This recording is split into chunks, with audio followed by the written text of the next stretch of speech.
Hey, what's up, guys, and welcome back to Anime King 3. And I'm back with part 7 of What If Naruto broke his chakra limiter, guys. First of all, don't forget to get this one too. 100 like as usual. Share this to all of your friends in your social media platform. And also, guys, remember if you're new, yes, I indeed have 3 more channels: Anime King 2, and Anime Symbol, guys, that I post what if on every single day for you guys to enjoy.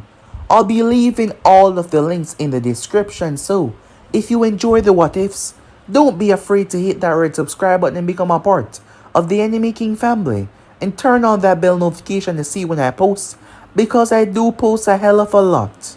So without further ado or wasting any more time, how about we jump right into this brand new episode?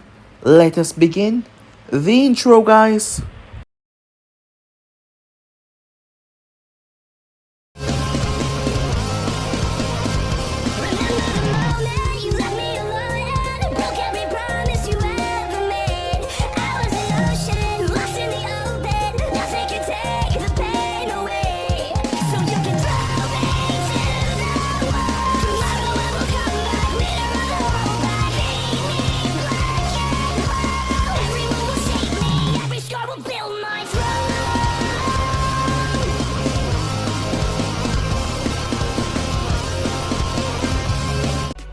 So, the last spot we left off, a tremor that span from underneath the ground. It triggered the Anvus and Hiruzen, as Naruto told him that there was nothing to worry about. Only a few people will die today. Hiruzen was caught off guard by Naruto's words, realizing that this was a setup. They tried to subdue him, but with a simple flick of his chakra, Naruto sent them all into the wall. They stood absolutely no chance. With that said and done, Naruto made his way. He teleported, that is what it seems like, making his way towards the forest. Arriving there, Naruto went through the ground, making his way down until he arrived at the massive underground labyrinth that belonged to none other than Danzo Shamira. As Sayumi was down there, the Storm Reaper, he was facing off against Danzo Root Ninjas. He wasn't alone though. Zabuza Momochi was there with the twins. 2 set of twins that were immaculate at swords play. They came from the once Yukigakure, the village that is known for its members drinking blood. It was a long history there when Naruto had found them, and now they were a part of his organization. Making his way, Naruto told the rest to keep them at bay. Meanwhile, as he descended down, arriving to see Danzo Shamira, as he was trapped by 4 of Naruto's people inside of a dome. 2 of his specialists were there. When Naruto entered said dome, they tried to take his mind. However, Fu was stupid to do that, as he was easily taken out. Torun tried to grab Naruto, but that was the gravest mistake that he ever made, as he did not last. Danzo knew who Naruto was. He's been keeping this on the down low. Danzo has. His people come across Naruto in the past, and they killed someone for him. A conversation was struck up between them, which Danzo told Naruto that he could still pledge his loyalty to the village and he wouldn't have to exterminate him and his kind, as Naruto's words allowed the man to get angry. It was an insult to Danzo's pride. His pride as a man, his pride as a shinobi of Konoha. For the first time, his anger got the better of him, saying things that he should not, which started a battle between the two. However, him believing that his mind was greater than Naruto's understanding was stupid. It only took around 2 minutes for Naruto to see just what exactly was going on, as he was using the Sharingans on his hand to rewrite his death every single time. So Naruto realized that he had to kill him a certain amount of time. However, Naruto's super speed that he was using was a technique which allowed him to move off at speeds beyond the understanding relativity of normal footing. He did not exactly just move off. The force that he moved off with, it was his chakra. He simply spread it and allowed his chakra to pull him, which made it seem instant. Over the years, Naruto had learned how to properly control majority of his chakra, but even then, if he were to go 100%, he himself was not sure what would happen if he would simply become chakra itself, become something that was not exactly bound to the planet or bound to anything. His body was an external source, the life itself, having broken something inside of him. After meeting his parents, Naruto truly understand what happened. The seal that his father had done, there was a simple mistake that led to his predicament, which made him unlimited, infinite. Yes, it did. Danzo got caught as Naruto had everything recorded down, a specialized device that he had in his hand. When Danzo saw his face on it, he threatened to take Naruto out on himself as well. However, that proved to be stupid as Naruto was able to stop him from self-destructing. However, Naruto showed off one of his techniques that incinerated Danzo and the entire down floor, reducing him and everything to nothing. The explosions that were drawing the attention of the outside was because of one of Naruto's subordinates, known as the Mole Girl, as she possessed a very special bloodline that gave her the characteristics of a mole, given the fact that she wasn't able to see properly within the day. However, while inside of the ground, she was literally unstoppable. As Naruto gathered where the council had gathered after, allowing them to arrest him, showing that he meant no threat while sending his people back home. When the council meeting was there, Naruto was easily able to break out. Seals, bindings, and chains could not hold him. He brought all the information to show them the kind of man that Danzo was. Now this caught them off guard. Danzo has done so much to so many other villages. If information like this was to leak, well, many would be against them, even some of their own allies. So Danzo made them look extremely bad. Naruto refrained from saying anything about the Uchiha attack, having full understanding of what happened. Hiruzen was actually grateful for that, as Naruto told him that he just wanted to come here and eliminate one of his greatest threats that he had no idea was right under his nose. Unfortunately though, they could not have any bargain between them as of yet. Right now the world was against them, and there would be countless that were going to come for his head. And he did not want to put him in an unfavorable situation where he would have to choose between siding with him and fighting the remainder of the world. So for now, he should simply allow him to handle his business. However, Hiruzen was not too sure about that, given the amount of forces that Naruto would be going up against. However, the sheer confidence that came from Naruto showed him that he would be just alright. So yeah guys, basically as we left off, you guys can switch across the play, check it out for yourselves to be in this new episode. Konoha was still reeling after the information that was leaked. Well, most of the council, the populace had no idea what was going on.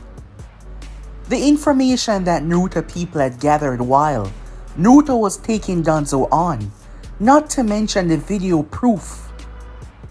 It turns out that Danzo had everything under his control, starting with sending operatives to their own allies' land and taking what doesn't belong to him, sabotaging deals that would benefit Konoha, only for him to step in at the last moment, finding a new way to solve that problem, gaining more attraction and power. His sabotage has caused countless to lost their life.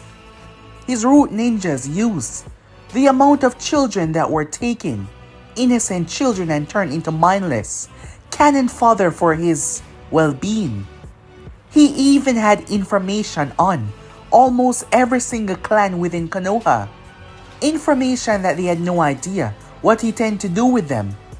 However, if said information was to get out, many of the clan credibilities would be drastically influenced, the Hyugas being one of the largest one there. Yes, Danzo had so much.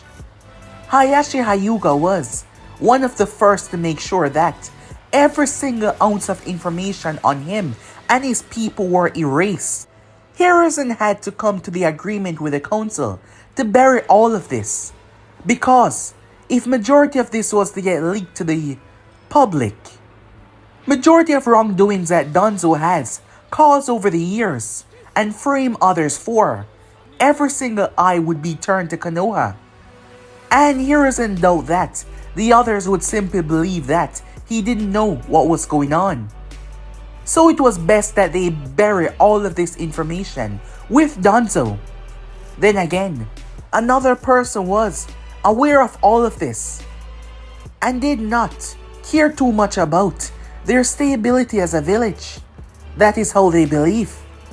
And that was Naruto Uzumaki, as another long meeting was had between the group. As it seems like Naruto had something very big on them, which would make sure that Konoha does not turn against him, that Konoha did not make a stupid move. Upon speaking to the members about what he desired and for them not to get involved, they all agreed that it was for the best. It would also spare their own well-being and their clan as well, and the things that many of their clans had been involved in the past, away from the public eye. It was in that moment that Hiruzen realized that Danzo's plot to take the seat of Hokage was so large, and when he did retain that seat, not a single member within the council could argue it away from him, because he could simply use that information against them, which would left them speechless and succumbing to his new leadership.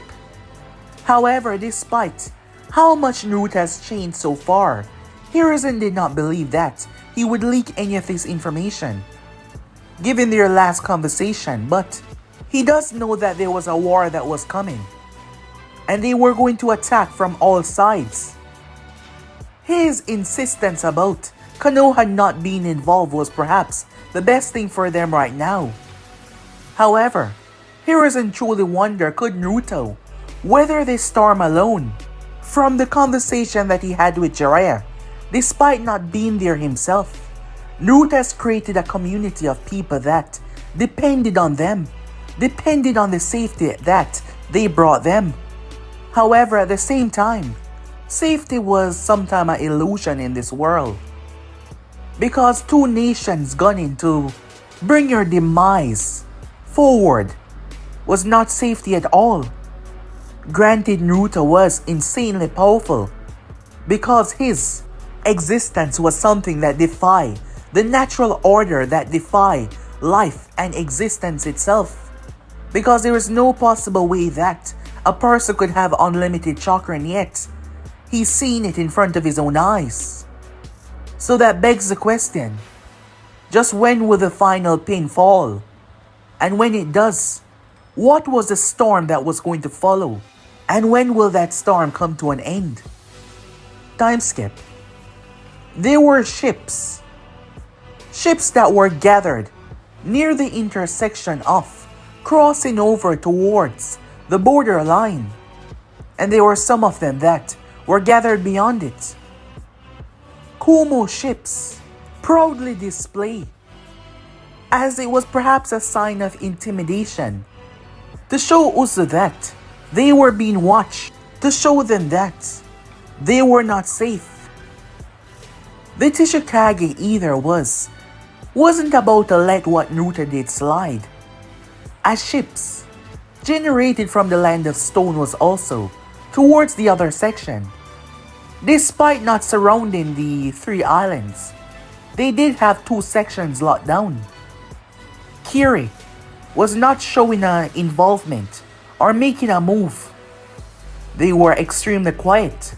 However, it seems that the Tishikage got to the Raikage, already being someone that was extremely paranoid and fearing what happened to the stone ninjas would happen to his and his home.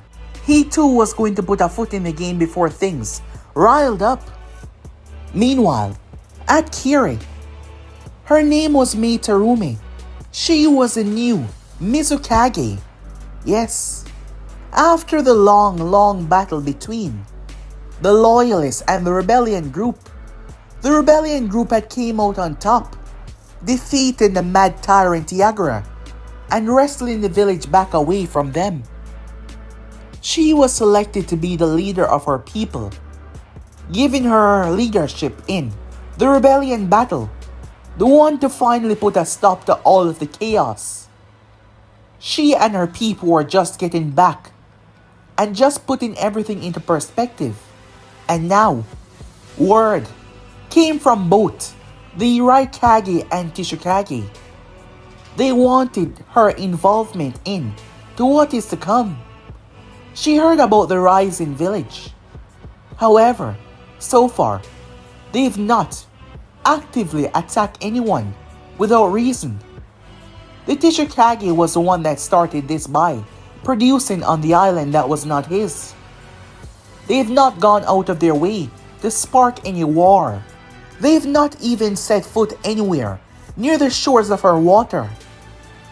So she was going to stay out of it, despite the two very demanding letters from the Raikage and Tishikage, considering what happened within the past. But this was not her war, and after what her people has been through, she refused to put them through something like that ever again. She refused. Therefore, she wasn't about to allow her village to be dragged into something that wasn't going to be her problem. And that is exactly what. She returned back to the senders. That was a few weeks ago and they have not reached out or said anything since. She knew that, depending on the outcome of this war that was going to be waged across the elemental nation, her village and her people might be future targets. So she had to be very careful, as she wasn't quite aware of the true strength that the village now possess, given that they've been on the low down for so many years. But still, going up against two nations, and not just any two nations, out of all of the nations, the Stone and Kumo possess the most shinobis. So yes, that was going to be a major problem. Time skip. Jiraiya was hunkered down, hidden by the stones around him, as he was looking through a pair of binoculars, watching the ninjas gather. Jiraiya was seeing a large group as they were being mass-produced, gathering and moving and creating and surrounded more grounds. They have not touched the ocean as of yet, but they were conquering the land completely to make sure no one could get by them. The time was moving fast, and ninjas were gathering much faster. A war was on the horizon. These were all hidden stone shinobis.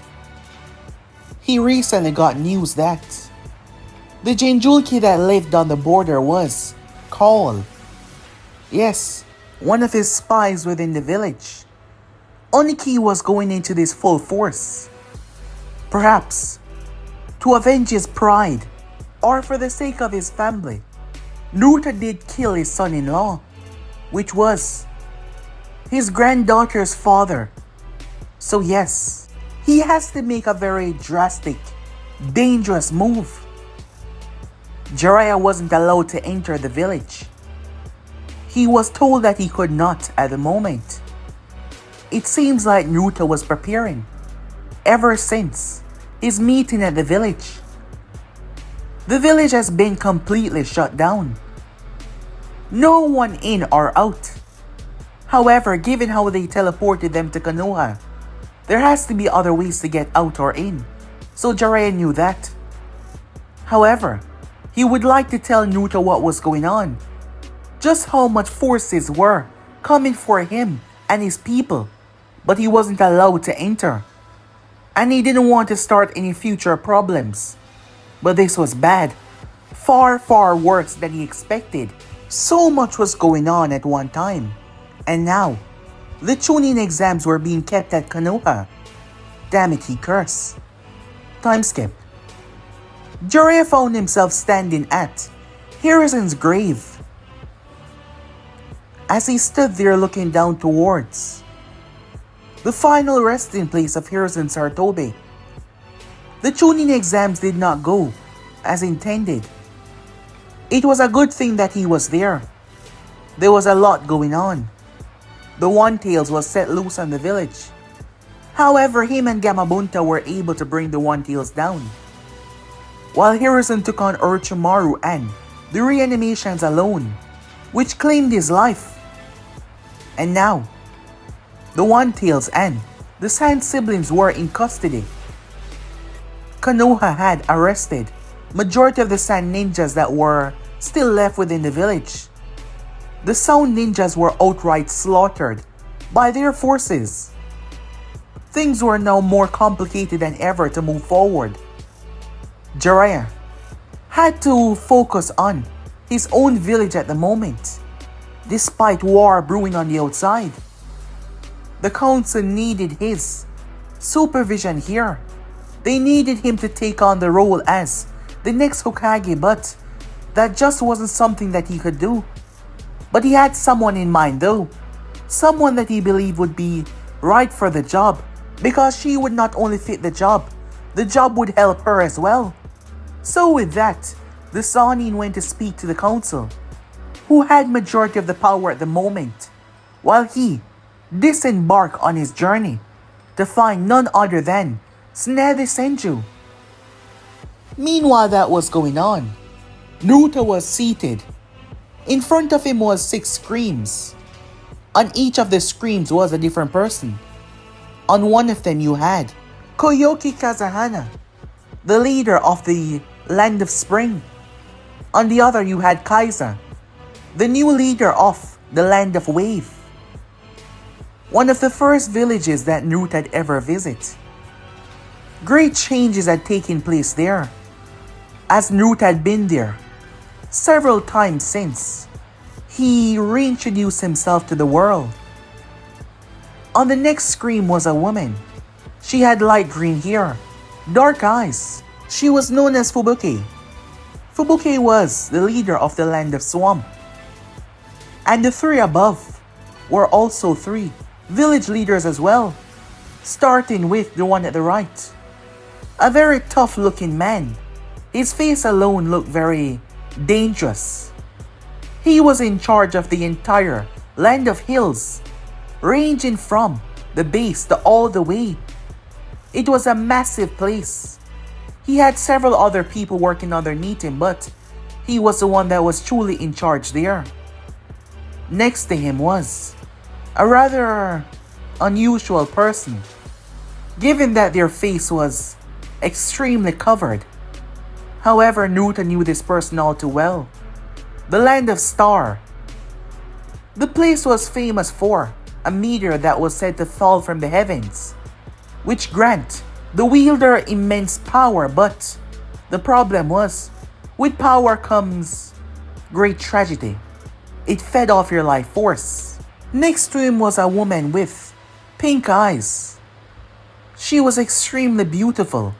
Her features were unusual, but she was extremely beautiful. She was in charge of the Land of Hot Water. The Land of Hot Water was the most tourism place in the entire elemental nation. They were flush with cash, coming only second towards the Land of Spring, but that was because of their technologies. These were a few of the people that Naruto has struck a bargain with in his travels, and this was not all of them. Naruto has been on a journey for the past month. These were the ones that he did not visit during his journey. So yes, they were having a face-to-face. The others were quite aware of what was going on, as he was simply discussing with them to lay low, as he didn't want them to get involved in this, despite all of them wanting to provide aid. However, they were going up against the Stone and Kumo. In terms of manpower alone, those 2 villages has every single one of these villages beat in terms of shinobis. However, These villages possessed things that the other two did not. Resource, things that were needed for day-to-day living. Given the proximity and location of both Kumo and the Land of Stone, they lack the necessary things that these villages possess. As Naruto did not want their village to be a target, granted, he wouldn't stand by and allow his allies to be attacked.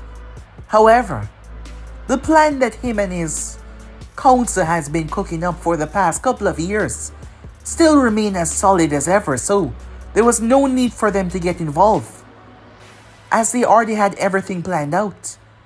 So they were simply discussing these kinematics for things that were being built, not to mention future potential allies, as Naruto wanted to hear their sign off on that, as there were some villages that they didn't agree with, some village leaders that were not very suitable for merging their forces together and merging their ideals and understanding. So yes, they were having a long conversation about what was going to take place. Time skip. She was less convincing than he originally thought after finding her. However, it turns out that Orochimaru had bested him to it. She knocked Shizune out when Shizune came to warn him, knowing that Shizune possessed the properties of slowing down the toxin that she gave him that night, and that was none other than Tsunade Senju. She poisoned Jiraiya not to kill but to weaken him to make sure that he wouldn't intervene, as she wasn't here to bring Orochimaru's arms back for what he did to Hiruzen. She wanted to kill him. She figured that she owed Sensei that much to finally get rid of this parasite. Unfortunately though, he used her greatest fear against her, and at the moment Jiraiya was backed into a corner, Shizune was being pressed by none other than Kabuto. He cut the tendons in her legs, causing her to fall to the ground. Tsunade's eyes went widen in the state that she was in as she saw Kabuto's hand coming down to end Shizune's life. Her body started to react, however she would not react fast enough until a golden chain wrapped around Kabuto's hand and yanked him away, caused him to crash on the ground. Everyone came to a stop, Jiraiya and Orochimaru, as they turned their gaze to see none other than Asuna standing there. Asuna? Shizune's head. Asuna retracted her chain. However, Jiraiya did notice that, and the red hair as well. She has to be a Uzumaki. Jiraiya knew that they were keeping a lot away from him when he came to the village, because he did not see this woman. As stated before, he did not see anyone that seemed to be a fighter there. However, he was glad for the aid, so was Shizune. She turned her gaze and saw Tsunade on her feet. Despite shaking, someone was wiping the blood off Tsunade's face with a rag.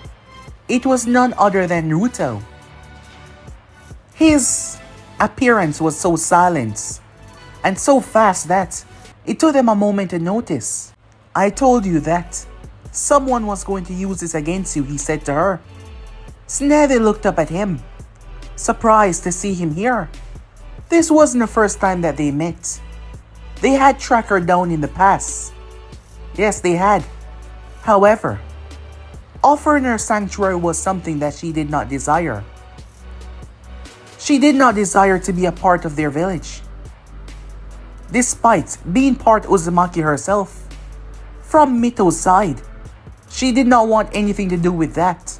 However, she did keep her words and not speak about seeing Naruto to a single soul. And Jiraiya has come across her in the past after Naruto's disappearance, and she did not say a word. However, Naruto was unable to help her. She knew Naruto and she knew Asuna as well, but seeing them there was something that she did not expect in the slightest. As Naruto was speaking to her so casually, Asuna made her way over and helped Shizune as she asked, "Are you okay?" "I am now," Shizune said. "You saved me." as she helped her up to her feet after, restoring her legs. As Kabuto got to his feet, wondering, who the hell are these people? Until he took notice of the red hair and thought about the chain. I see, he thought. Uzumaki's. Throughout this whole thing, Naruto was still speaking to Tsunade, who was having a hard time recovering despite the blood being cleaned off her face. It was still something that stuck with her. However, there was no longer any need to worry about anything, because they were no longer alone. Shizune made her way over. Look after her, won't you? We'll handle the rest, said Naruto. Shizune nodded, knowing not to doubt what he said. She'd seen examples of that in the past. Jiraiya was surprised. What are you doing here, he questioned. We were actually tracking you, said Naruto. I wanted to send my condolences towards Hiruzen's passing. It's a good thing that we tracked you out here though, coming across this scene. They were on a mission though, both Naruto and Asuna. However, they got information that Jiraiya was nearby. So Naruto decided to take a little detour to pay his condolences for Hiruzen's passing. Jiraiya found it a bit unnerving that Naruto was just so casually walking through the elemental nation like it was nothing. Like he was not being hunted by two different villages. And he seemed so calm about it. It seems like you've gone and found yourself some friends, Orochimaru said. The information is very scarce on what happened, but I take it that you're the one that caused Hiruzen's death. And what is it to you, Orochimaru said. Well, I figure that I owe him, missing his funeral and all, to get some revenge for him. Jiraiya does not seem to be in the right condition to take you down. You seem to be gravely wounded as well, Naruto said, looking over him. Ah, I see. It's your arms. He looked towards Asuna. Don't worry, she said. I'll handle this one. Handle me. Well, I have to say, I have been looking forward to see what Uzumaki is truly capable of, said Kabuto. Well, you're about to find out, she said, eyes smiling at him. Naruto's hand started to glow, a golden aura. He stepped towards Orochimaru before the Sannin took a step back, but the next moment Naruto was holding his arms. The look on Orochimaru's face was one of pure confusion, as he couldn't quite understand what the hell just happened. The next moment though, the purple markings on his hand started to vanish. The Sannin blinked in utter shock, unable to fathom what he was witnessing.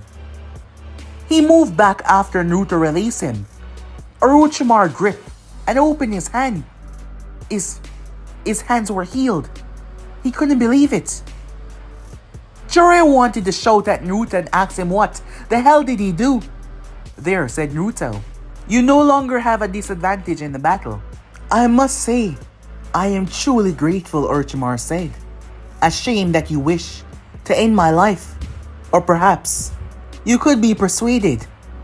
No, said Naruto. I simply wanted to give you a fighting chance, to make you know that you fought at your best, and yet you still lost. Orochimaru immediately pushed himself to 100%, ready to move at any moment notice. Somehow he was able to reach him without him being able to move, so yes, he couldn't allow that to happen ever again. Before we begin, quench my curiosity. How did you do that? I simply restart your broken cells in your arms. That's impossible, Orochimaru said. The chakra system was dead. It had to be an operation, nothing so fast. Well, if you know what I knew, you would understand that everything is connected, one way or another. Naruto turned towards Jiraiya. You might want to stay out of this. However, Orochimaru used that time to cross a distance, spitting out the kusanagi as he drive it towards Naruto's throat.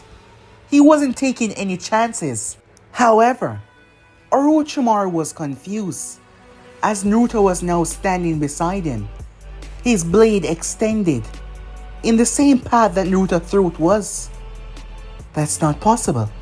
The thoughts went through the Sananin's head. That's not possible. He did not understand. Some way, somehow, he was able to best his speed despite the distance, which was just a fraction of a hair length. That no, Orochimaru could not understand. There is no way that he was that fast. As I said, Naruto's words came fast, but Orochimaru heard them very clearly. I wanted you at your best. Naruto's knee crashed in Orochimaru's chin, his feet following up with a brutal kick that sent him into the heavens. Over to the other side, Kabuto was slashing with his scalpel technique, trying to cut Asuna down, but she was evading every single strike, dodging and weaving and ducking and twisting. Kabuto ran straight in, but her evasion tactic was something of a godsend, because there was no possible way that she could predict his moves so perfectly. What the hell is going on, Kabuto thought. He faked to the right, she faked to the same path. He moved to the left, she faked to the right, stepping into the left. What the hell? Kabuto started to mess with his foot play, trying to overpower her by using his brain. However, her willpower and her mental capacity seemed to be much more greater than his. It seemed rather humiliating. I've trained with someone that is 1,000 times faster than you, so you have to understand why you seem so slow to me. The moment he opened his mouth to say something, she knocked his arm to the side. She stepped into his guard and hit him in the stomach before she turned her hand in a strange circular pattern. The next moment, Kabuto felt like a mountain was being shoved into his gut. He was launched back. He crashed in the ground in agonizing pain. Looking down, he saw a sealing pattern spreading on his stomach. Kabuto struggled as he flared his chakra, breaking the seal. However, it wasn't anything impressive. She looked down towards him. Would you look at that? A level 2 seal, and you look like you're about to drop dead. Seems like this will be more disappointing than I thought. She turned her back away. Kabuto launched towards her. Did you really fall for that? She whispered. Kabuto was shocked, as he could not move, looking down as blood dripped from his mouth. When, he said. The moment the battle began. Look around you. Kabuto could not fully look around, but underground was a sealing pattern that ejected black spikes, a corrosive, powerful acid that was eating away at his insides. Kabuto spat out violent blood, unable to move, the pain so agonizing as he was pierced through his lungs, through his kidney. He couldn't talk. He could barely scream. The moment the battle began, she had already set her trap. The moment she grabbed him with that chain, and he was already in the dead center of it. He just needed to jump right over. That is why she kept on backtracking away. She was on a completely different level of sealing, a level that most could not begin to even comprehend. She has broken space and time with Fuinjutsu. She has created ripples, dimensional splits that led to the unknown, all within her control, and that had nothing to say about her skills or her monstrous Uzumaki strength. Kabuto head keeled over as His insides were being boiled out. There was no chance that he could survive this. His body fell to pieces on the ground. Meanwhile, Orochimaru found himself standing in front of Hiruzen Sarutobi.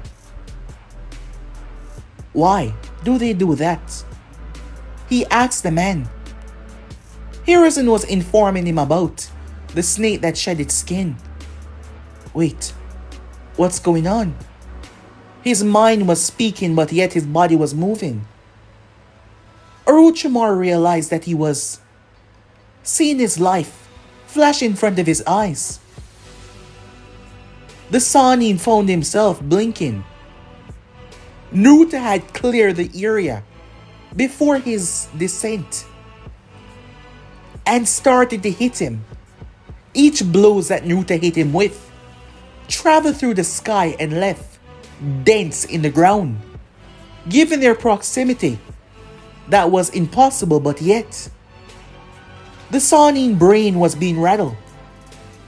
Orochimaru immediately spat himself out of his mouth, finally regaining enough understanding to realize that he was about to die. He collapsed on the ground, still feeling the lingering sensation of pain, but that was impossible. He turned and Naruto was behind him. Orochimaru sped through hand sign before releasing flames. Gigantic, all-consuming flames to swallow Naruto. As said flames rage from the Sannin's mouth, his mind was trying to understand. Was simple punches about to end his life a moment ago? He was seeing his life flashed in front of his eyes. If he hadn't regained the momentarily sense to move out of the way, was he going to be killed by simple punches? Orochimaru wondered to himself as Naruto inhale and exhale without even moving through hand signs. Flames exploded from his mouth, clashing with the Sannins. Orochimaru intensified his. However, Naruto simply exhaled more as his flames turned white. The next moment Orochimaru saw Naruto flames swallowed his. He immediately blurred away. The entire area was burned to cinders. The Sannin moved, releasing a powerful wind attack just to buy time as he sped through hand sign. He summoned none other than Manda. Seeing that, Jiraiya tried to intervene but Asuna raised her hand, stopping him. "There is no need for you to get involved," she said. Manda was not pleased to be here, demanding 100 sacrifices. At the moment, Orochimaru did not care that much, willing to give him what he desired. Manda saw Naruto as the smoke clear away. He came down lashing out to swallow Naruto whole. However, Manda was caught. Two massive arms formed from nothing but chakra grabbed the upper and lower part of his mouth. Manda tried to move, he tried to pull back, however, the arms did not allow him to. The next moment, Manda started to squirm. It happened so fast as the arms ripped Manda in two. Orochimaru was thrown off the thing's head. He landed with a shocked, horrified look on his face. As Manda's giant form was ripped into two pieces and tossed to either side. He didn't even get the chance to reverse and go back home. He was dead. Orochimaru realized that he was dealing with something much more dangerous here. He turned around to run away only to see Naruto standing there. Cold sweat ran down the Sannin's forehead as he took a step back, realizing that he was dealing with something much more than he's ever dealt with before. "What's wrong?" said Naruto. "Aren't you supposed to be the most fearsome Sannin? Now that you have your hands, why aren't you strong enough to defeat me or get away?" Orochimaru started to back away. "You had to know that this day was coming. You spend your entire life subjugating so much to fear and death. making so many suffer, causing so many problems throughout the world. You have to know that one day your better would come and force you to realize what a silly little man you truly are. The anger got to Orochimaru as he swung his blade. Naruto caught it. He caught the Kusanagi blade. Orochimaru allowed the tip to extend. As the thing was moving towards Naruto's eye, he crushed the steel within his hand. The blade shattered into pieces, falling down to the ground. Before the first tip could even touch the ground, Naruto had cleared the distance. His hand reached within to Orochimaru's stomach and pulled back. The blow, seeming to go beyond the speed of sound itself, as the sound came after. Orochimaru's eyes went wide, the reaction just finally hitting him, for him to feel the true agonizing pain, despite his modified form. Because Naruto blows were not only simple punches, it was backed by so much power of his chakra, which was actually going beyond the physical form and denting Orochimaru's spiritual aspect, which was also part of chakra as well. Naruto stepped in and delivered one to his chest, one to his chin, one to his stomach. Orochimaru's body was distorted in ways that he himself never thought would be possible. Simple blows caused him pain that knocked him cold out. The one to his chest, information that spread to his brain the amount of pain his body couldn't handle. He passed out. And the one to the stomach wake him up back. Orochimaru was unable to breathe, unable to even consume the tiniest piece of breath, as he was suspended in mid-air for a moment, until his body created a trench, a colossal cratering trench. The bones in his back shattered, his spine brittle and broken, as he lay there, a broken mess on the ground. Once again, Orochimaru slipped out of his own mouth. However, the spiritual punches, a form of chakra, spiritual and physical after all, affected Orochimaru beyond his physical form, as he was still feeling the pain as he crawled out of his own mouth. He gazed upwards, despite all the power at his disposal, despite everything that he's learned so far. All of that pale in comparison to the man that stood in front of him, the one that stood at the pinnacle of the human race and beyond. Naruto picked Orochimaru up by the throat. The Sannin threw his fist as it slammed right into Naruto's face. However, the one who felt the pain was Orochimaru, as Naruto's skin was solidified by his chakra, showing the density that he now possessed. As his body returned back to normal, he simply looked at Orochimaru, who couldn't believe it. Naruto spun the Sannin above his head so fast that Orochimaru became a blur. He launched him into the heavens. Jiraiya and the others looked up. The sun, there was a tiny little shadow of the Sannin there, descending back down. However, Naruto bent his knees. The earth itself seemed to tremble as he jumped, clearing Orochimaru's eye. Naruto stood above the Sannin. He stood in mid-air. Orochimaru was falling down, the pain still coursing through him, as he tried to right himself in mid-air.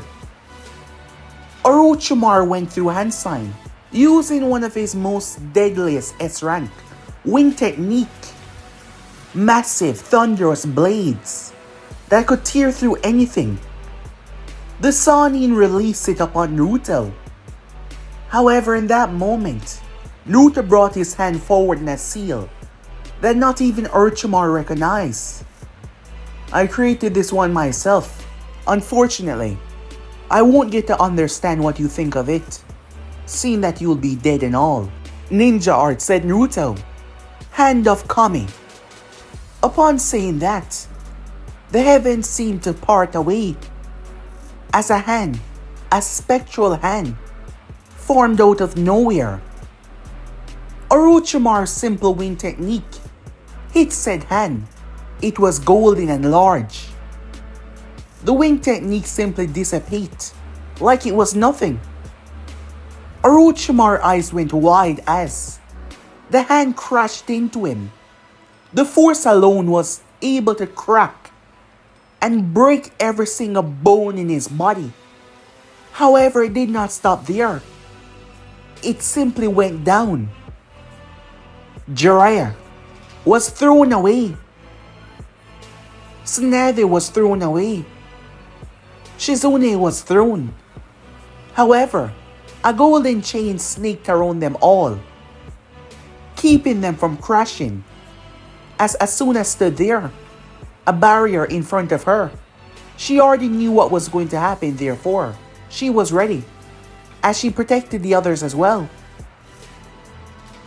The hand continued downwards. When it finally struck the earth, the entire town and beyond felt it.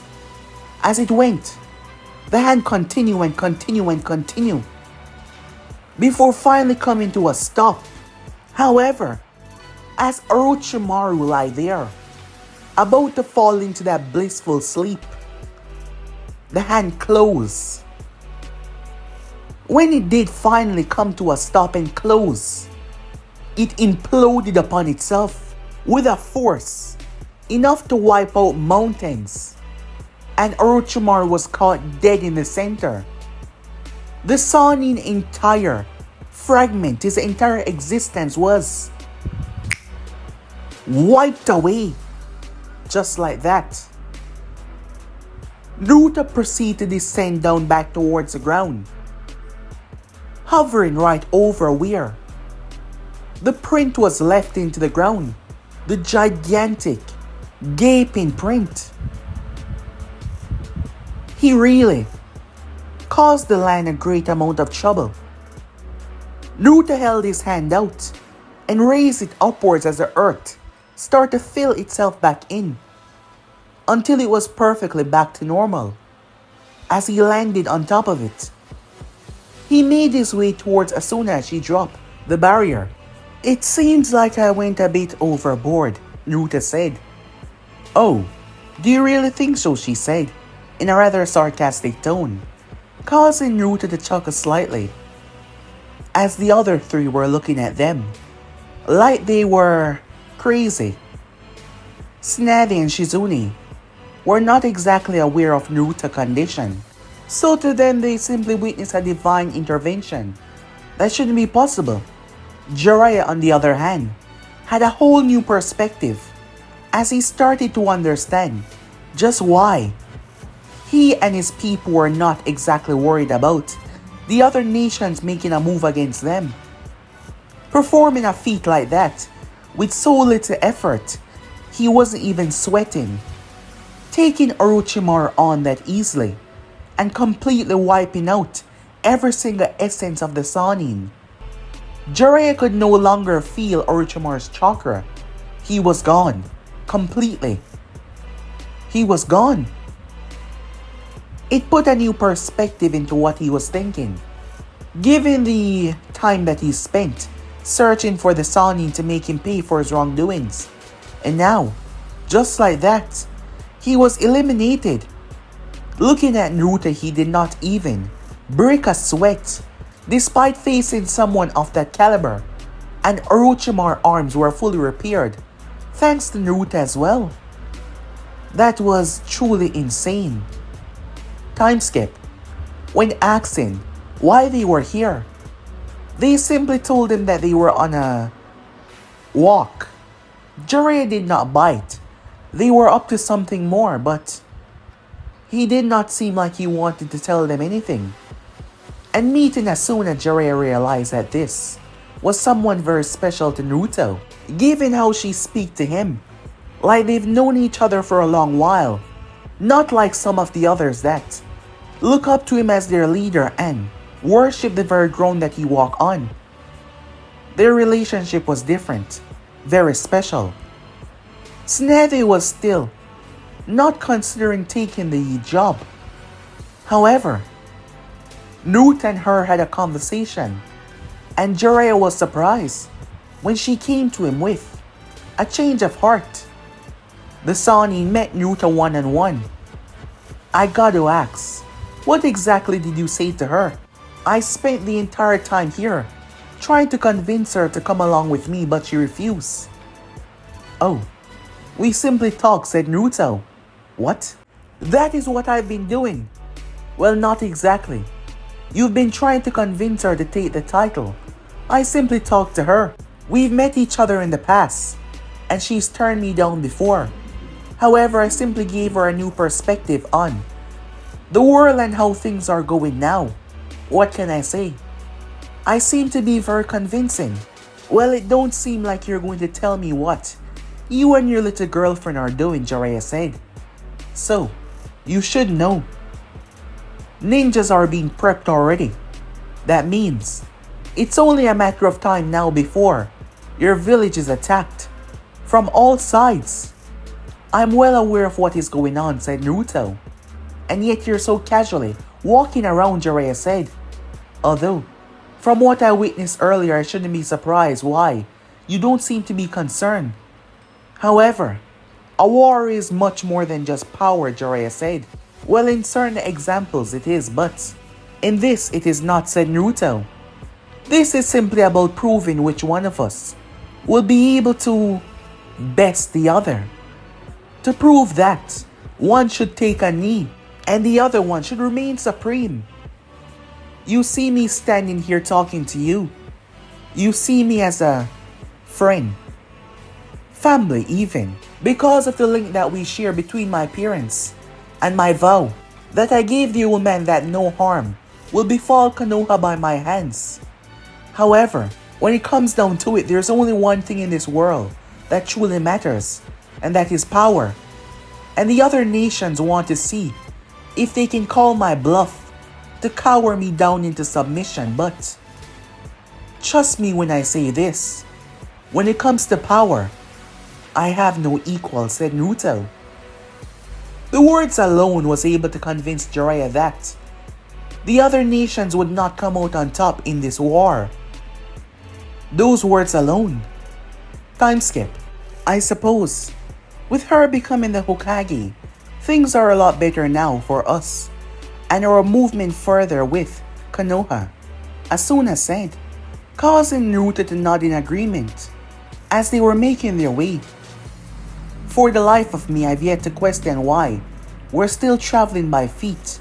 We could have been there already, she said. I know, said Naruto. Then why are we? I missed this, said Naruto. She looked towards him. Us being together like this. In the beginning, it was just you and me traveling all over the place. Despite what we were doing, I truly missed this, he said. After all, it was a start of how things became as they are right now. I suppose you're right. Unfortunately though, remember how things are. Remember what has surrounded us. I know, said Naruto. As he held his hand out towards her, she took it. But that doesn't mean that there can't not be these moments, as he embraced her in a kiss.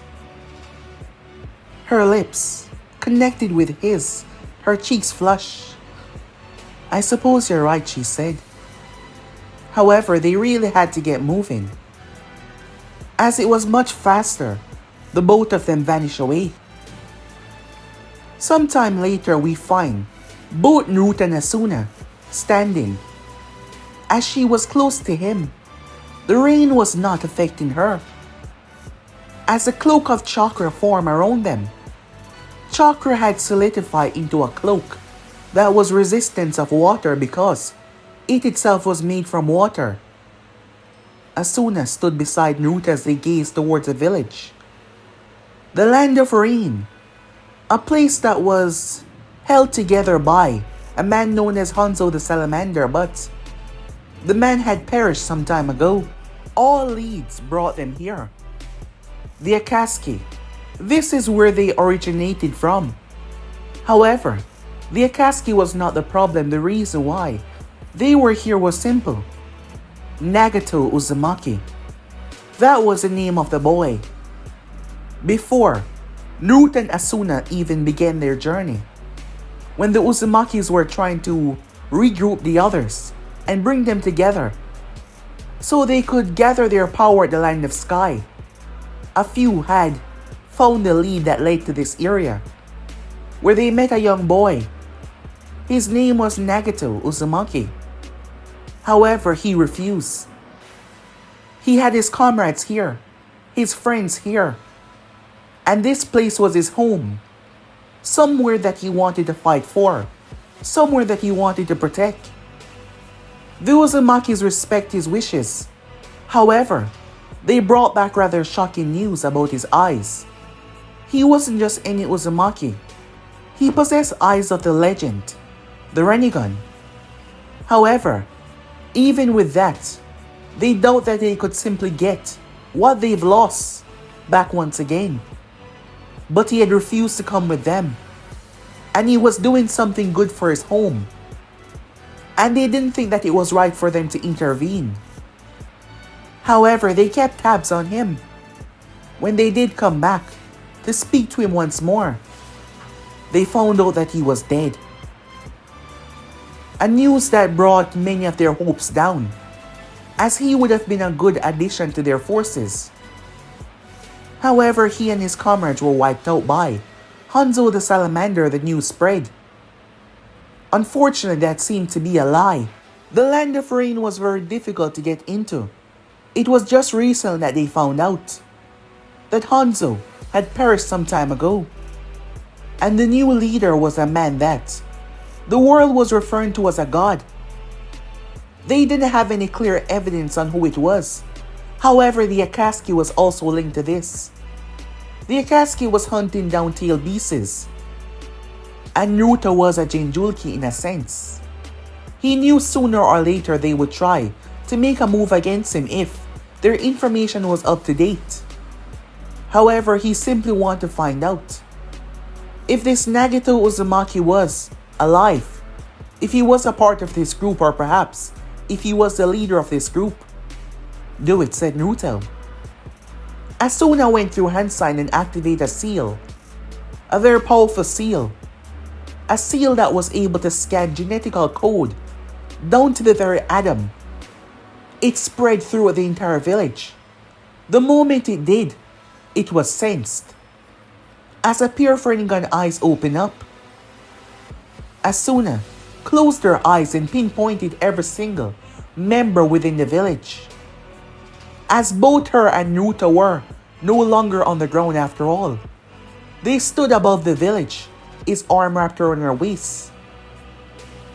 "There is one," she said, as she felt the enormous power coming from him. It seems he was alive after all. However, sensing this chakra invade throughout the village, unsure what it was, immediately movement started to be made. The one that is hailed as a god with the ultimate power started to emerge. However, this so-called god haven't yet seen what a god truly is. As a true definition of what that name represents started to descend down into his village. But guys, we end subscribe right here. If you want to see next person do, like, subscribe, comment down below, and turn on that bell notification to stay posted. But I'm off and I'll see you guys soon. Peace.